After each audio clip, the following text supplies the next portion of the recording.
Bom, galera, hoje o Hot Garage Roda Livre está aqui em São Caetano, no Espaço Chico Mendes, onde juntaram algumas preciosidades do nosso início do transporte no Brasil, os caminhões e ônibus, além, é claro, sempre de veículos antigos, mas o principal que começou a movimentação financeira no nosso país, e é dependente disso até hoje, de 4 rodas, tanto o transporte público como de carga, são os caminhões e ônibus, né, João? É isso aí, Marcos, ainda mais porque a nossa malha viária é toda focada para isso, né? E a gente depende mesmo dos caminhoneiros, porque se há uma paralisação, por exemplo, para tudo, né? Mas vai ser muito legal porque nós vamos contar bastante sobre alguns modelos clássicos, como esse que está aqui atrás da gente, né? O famoso Fenemé, não é isso? Que é fabricado aqui, né? Foi fabricado aqui, né? É muito bacana. Então, eu acho que o pessoal vai gostar da matéria. Com certeza. E como o João falou, começando aqui atrás com o caminhão Scania, é uma marca mundialmente aí conhecida na parte de peso, tanto de carga como de pessoas, muitos ônibus, uma mecânica muito forte, confiável. Então o João vai trazer aí para vocês um pouco da história da Scania, quando ela começou e quando ela chegou no Brasil, e alguns modelos para vocês. Vamos acompanhando.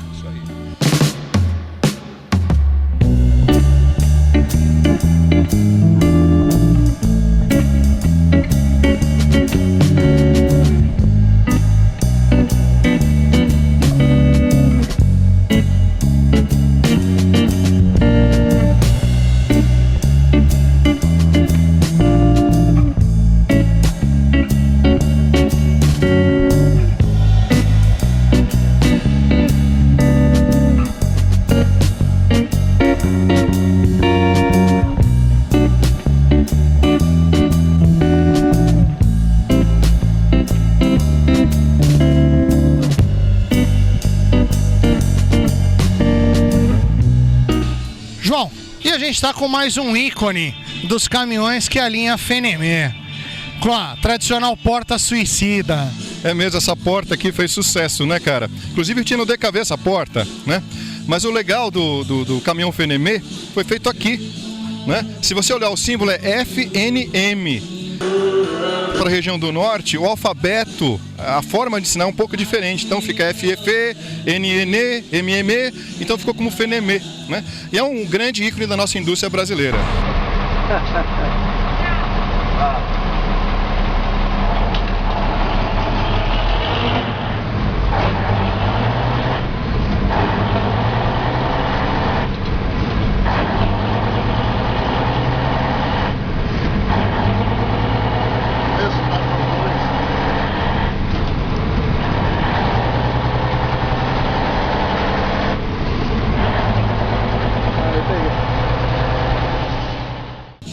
Hoje o pessoal ainda acompanha muito desses modelos em plena atividade nas estradas. Me parece que esse daqui é um exemplo, viu? Que é o Fenemé nas estradas. Parece que é um clube muito bacana. E eu fico imaginando, Marcos, a satisfação que deve ser para um dono de um carro desse, né? Restaurar e colocar na estrada novamente. É demais, né? Não, sem dúvida. A gente tem alguns colecionadores aqui no evento que começaram sua vida profissional nos caminhões, resgataram de volta, hoje estão restaurados aí com placa preta. Mas o João vai trazer um pouquinho para vocês da história da Fenemé e o que infelizmente aconteceu com essa marca durante todo esse tempo.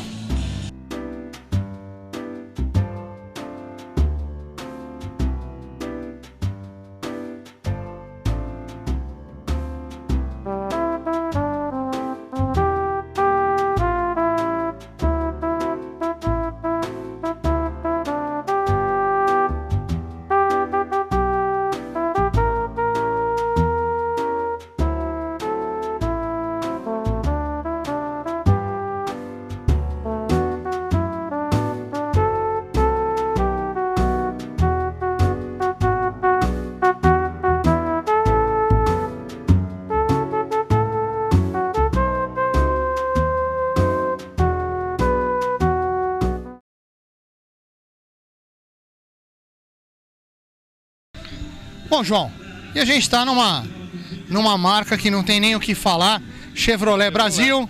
A gente tem alguns modelos da GMC que a General Motors Corporation começou aí no início do século XIX com os caminhões lá fora, e a tecnologia chegou com a Chevrolet Brasil, com os caminhões aqui, que teve uma utilização muito forte no Brasil. Olha, acho que década de 50, né, Marcos? Vou ver direitinho a data, mas o que você falou. Esse caminhão, por exemplo, esse modelo aqui, é um dos exemplos que ajudou a construir muita coisa no nosso país, meu. Não só para transporte de materiais, né, de construção, o caminhão do gás, você deve lembrar disso, né? Enfim, tem um monte de coisa bacana para falar, especificamente desse modelo aqui da Chevrolet. Onde você entra, hoje se você for numa feira livre, o que você mais encontra é a Chevrolet Brasil. E parece que o pessoal vai muito feliz em cima dele, né, cara? Então, ele tem muita história bacana, né? Não só de caminhão, mas também de ônibus, que a gente também vai falar. Mas eu particularmente gosto muito desse modelo, sabe por quê? Eu morei um tempo em Pirassununga. Em Pirassununga você sabe que tem muito cana, sim, plantação de cana. Então, vira e mexe, passavam desse carregado de cana e o bichinho aguentava subir aqueles morros, né? Aguentava muito bem o tranco. É feito aqui, o que é mais bacana. É um dos modelos que eu creio que gerou a maior confiabilidade para os caminhoneiros trabalharem com transporte, foi a linha da Chevrolet Brasil, tanto que eu ainda creio que hoje dos modelos de 80 para baixo, ele ainda é o mais visto e mais utilizado nos nossos transportes. Olha, sem dúvida, Marcos, mas também eu queria falar um pouquinho para o pessoal de caminhões que se foram, né? Você se lembra uma década aí, o governo obrigava todas as empresas que fabricavam automóveis a fabricar também caminhões. E poxa, tem um caminhão Dodge com um modelo muito parecido com esse daqui, que foi um baita de um caminhão e que depois a Volkswagen utilizou a sua plataforma para fazer os caminhões da própria Volkswagen, né? Assim como a Fiat assumindo a Fenemé e depois entrando a Fiat Iveco e o caminho indo rodando. O João vai trazer agora um pouquinho dessa história rápida aí do final da década de 70 para 80 com a transformação do nosso mercado de indústria de transportes em rodas aqui no Brasil.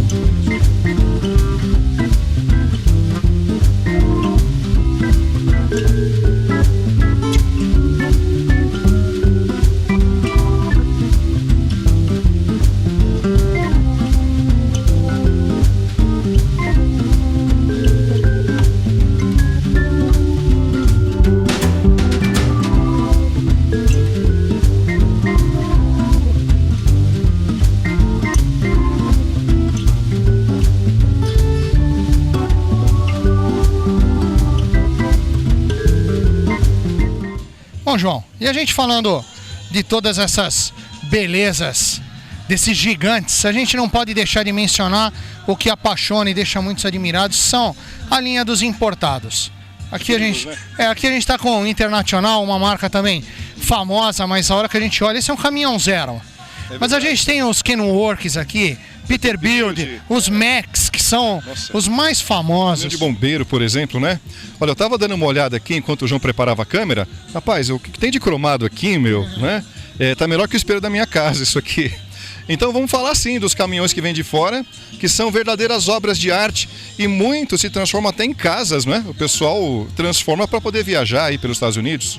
Olha, ainda vou citar, o pessoal que curte muito os caminhões da década de 70, os Max, Peterbilt, os Kenworks, todas as marcas que a gente comentou, vai lembrar de um filme muito famoso, o Comboio.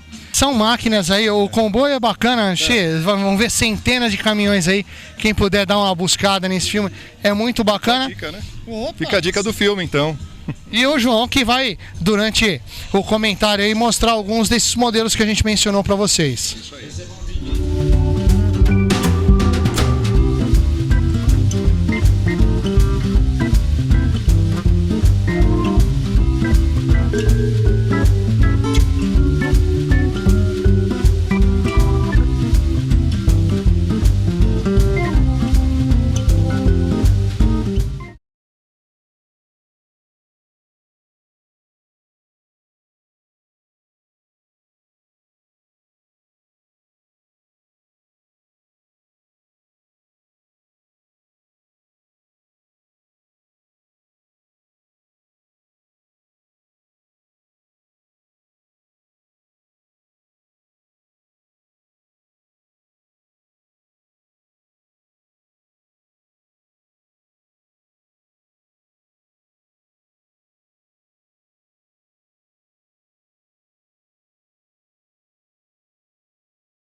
Bom, João, aqui a gente tem um dos exemplares dos bombeiros que usavam aí na década de 50, 60 e 70. Hoje o pessoal vê muito os piercings. Nossa, demais, andando, né? São os motores marítimos, um barulho inconfundível quando os bombeiros aparecem. É um caminhão assim que impressiona, né? Impressiona pelo porte, impressiona pela beleza.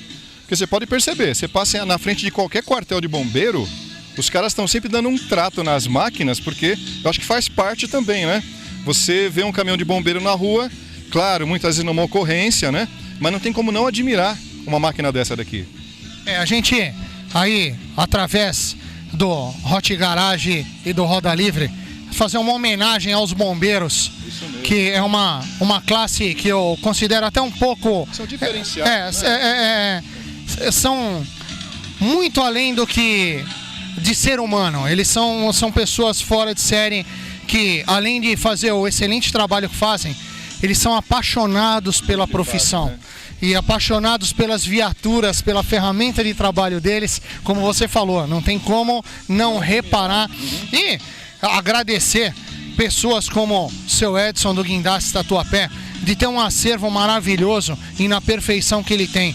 É um colaborador para a história, para tudo isso que a gente está vendo hoje. Com certeza, Marcos. Você olhando de perto, né, os carros que ele tem, é de admirar, porque todo lugar que você olha está em perfeitas condições. Isso é muito legal para manter aí a memória, né, do que se utilizava nessas décadas, né?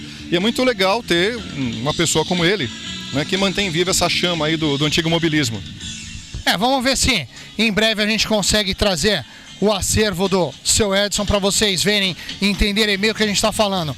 Esse cara gosta muito desses gigantes.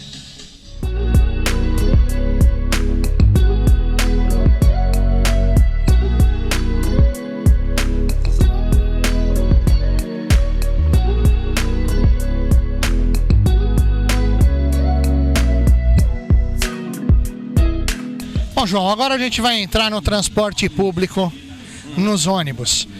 Na década de 50, os americanos mataram a pau com os ônibus. A gente está aqui com o GM, maravilhoso, né? Também do pessoal, do seu Edson, do Guindaste Tatuapé. Um trabalho maravilhoso. Ver um ônibus nessa qualidade aqui no Brasil é esplêndido. Um ano 59, a gente vai falar aí de quase 60 anos e de trabalho, que a gente sabe que lá rodava mesmo. Olha, eu fico até com um pouco de inveja, viu? Porque, claro, a gente também tem muitos ônibus bacanas aqui, mas como esse, eu nunca vi. Então, detalhe também, a gente falando muito do mercado americano, mas o europeu também tinha na Inglaterra os ônibus de 2 andares. Rapaz, aqui em São Paulo, quando o Jânio colocou os de 2 andares, o famoso fofão, muita gente nem conhece, mas era baseado num Scania, né? E ele fazia o trajeto ali da Brigadeiro, né? Raspando nas árvores. Mas foi uma ideia interessante, né? E acho que tem um exemplar dele no museu da CMTC aqui em São Paulo.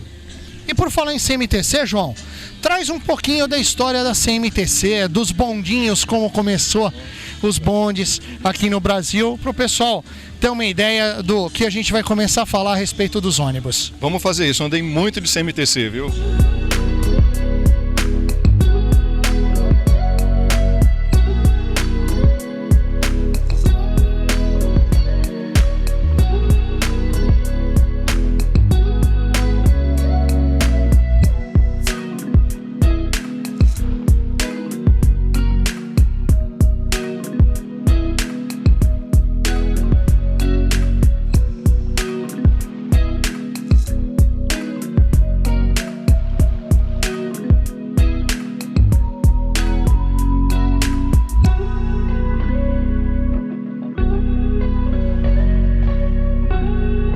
Bom, João, e falar em ônibus, estradeiro, rodoviário, não tem quem no Brasil, se não andou, tem o sonho de andar. Viação Cometa, os dinossauros e os flechas. Poxa, Marcos, olha, meu sonho era pilotar um negócio desse aqui, sabe por quê? A gente vivia muito na estrada, né? Meu pai lá para Campinas, para Pirassununga, então ele às vezes falava, olha o cometa. E ele vinha de farol aceso, né? E você dava passagem para ver ele passando, era demais aquilo ali, meu. Outra, dava passagem, se não passava por cima. A velocidade que eles andavam era impressionante. Na época que eles começaram era velocidade livre. Eu ouvi dizer também que para você dirigir um carro desse, tinha que fazer um treinamento rigoroso, porque se você não soubesse sair com ele, você torcia o cardan, de tão forte que é o motor. E eles têm, diz a história, que eles sempre tiveram uma mecânica avançada da Scania. Era o top da Scania. Era sempre em questão de transporte rodoviário, eles tinham uma tecnologia a mais do que todos. Por isso teve essa diferença toda, sem contar que o trabalho executado por eles, sempre o atendimento foi o melhor possível. A gente tem outras grandes viações, como tem aqui Expresso Brasileiro, Itapemirim, Passarão Marrom, Garcia, N transportadoras. Mas eu acho que a Cometa, quando se fala, é aquele que a gente brinca de institucional. Marca é marca, eles fizeram o nome como manda o figurino. Olha, recentemente eu andei de Cometa para cidades do interior de São Paulo, só que aquele ônibus moderno, né? Água, Wi-Fi, às vezes ônibus leito, mas a experiência de andar num desse daqui, cara, é diferente. Eu lembro, contar um pouco da história pessoal. A gente tinha uns parentes em Campinas, entre Viracopos e Campinas, e quando o carro ia muito lotado, meu pai e meu tio deixava eu e meus 2 primos na rodoviária de Campinas. Olha aí, de Cometa. Não, na rodoviária do Tietê, corrigindo. Eles iam de perua Kombi para lá e a gente ficava 5 minutos esperando eles na rodoviária chegarem para buscar a gente. Nossa, cara, que humilhação, hein? Bom, João, aqui mais um ícone da história do nosso transporte, tanto de carga como de passageiros, que é a Mercedes. Mercedes, o pessoal acostumado aí a ver muito o símbolo da estrela, mas ela tem muita história. Eu creio que é uma das que se tem mais visibilidade e utilização nos 2 segmentos. Não, sem dúvida, e eu me lembro muito de andar nos ônibus, esses ônibus de passageiro comum, né? Mudava muitas vezes só a carroceria. Tinha lá Amélia, Aurélia, né? Mas a base era toda Mercedes. Até hoje a gente tem muitas fábricas de carrocerias para ônibus que adquirem a estrutura e a mecânica Mercedes pela durabilidade e confiança que existe não só no mercado de transporte, mas como de luxo. Os carros de passeio da Mercedes não tem nem o que dizer. Desde o seu início, no começo da década de 1900 até hoje, o glamour e a segurança que traz a marca é inconfundível. Bom, é uma marca alemã, né? Diga-se de passagem. E até onde eu sei, tudo que o alemão faz, tudo que ele projeta é muito bem feito. Posso dar um exemplo que foge um pouco? Máquinas gráficas. Lá ninguém aperta o parafuso até sair leite, não. Apertou o parafuso, ficou justo, acabou. É outra concepção. É outra cultura. O avanço e a educação que eles têm na contramão. É na contramão. Você vê outras marcas como BMW, enfim, que os caras fazem é muito bem feito. Eles prezam pela qualidade. E na década de 70, entrava um jipinho aqui também pela Mercedes, não é? Você lembra? É da Toyota, não é isso? Toyota Mercedes, não é? Eu acho que foi um dos primeiros casos de importação desse tipo de parceria, né, que pelo menos que eu me lembro aqui no Brasil, era o jipinho da Toyota. Depois a gente pode até colocar um adendo nessa matériazinha que a gente coloca, que virou o Toyota Bandeirantes. Bandeirantes, é isso mesmo. E olha o que tem de gente andando nesse jipinho ainda, hein? Dizem que sobe até em árvore. E é procurado, Quem tem, guarda 7 chaves, porque se sumir não tem outro não. Não vai achar com muita facilidade não. E enquanto vocês acompanham aí a matéria, é muito legal a gente poder estar no evento desse, encontrar um ônibus de 53 anos, 1962, num estado desse. Um estado desse é muito bacana, né? É isso aí. É nunca deixar a história morrer. Bom, galera, para encerrar o programa de hoje, o Hot Garage Roda Livre trouxeram aí para vocês do Espaço Chico Mendes em São Caetano do Sul, interior de São Paulo, na Grande São Paulo, um evento dos gigantes do nosso transporte, um pouco da história de carga e passageiro do nosso país, da nossa evolução, e também o João trouxe um pouquinho da história dos países e de algumas marcas para vocês. Mas além disso tem uma surpresinha, né, João? Tem algumas profissões diferentes, uma você vai homenagear agora. Não, vamos mandar um abraço para os busólogos, já ouviu falar? Não. É uma turma especializada em avaliar ônibus. Então as empresas chamam esse pessoal, é uma galera, né? Eles entram no ônibus, dão uma voltinha no ônibus, cheiram o ônibus, né? Estofamento, enfim, para dizer se está legal ou não para o passageiro. Então um abraço para os busólogos. E vamos falar, isso é um nicho interessante que vários segmentos de prestação de serviço deviam ter para melhorar pelo menos o que a gente consome, porque só pagar caro e não ter o que está comprando é um problema, né, João? Pois é, então olha, fica a dica para outros segmentos, né? Tem muita gente aficionada em tudo. Então entre em contato com esse pessoal aí, monta uma comissão, né? Porque tem gente que realmente entende muito mais do assunto do que até o pessoal que está ali dentro da fábrica no dia a dia, não é? Então fica a dica para vocês aí do pessoal que fabrica ônibus ou outros segmentos. E eu vou deixando um abraço para o Antônio Caio Castro, o cara que visualizou essa cultura dos gigantes, esse pessoal que tem suas coleções dos antigos, que restaura ônibus e caminhão. O Antônio Caio Castro, do VVR, um grande abraço, você é um batalhador e a gente espera que logo, logo o VVR esteja de volta. Então, não esqueça, acesse nosso site www.hotgarage.tv.br ou mande seu e-mail, história, foto para o nosso e-mail no contato@hotgarage.tv.br. E a semana que vem a gente está aqui novamente. Valeu, galera!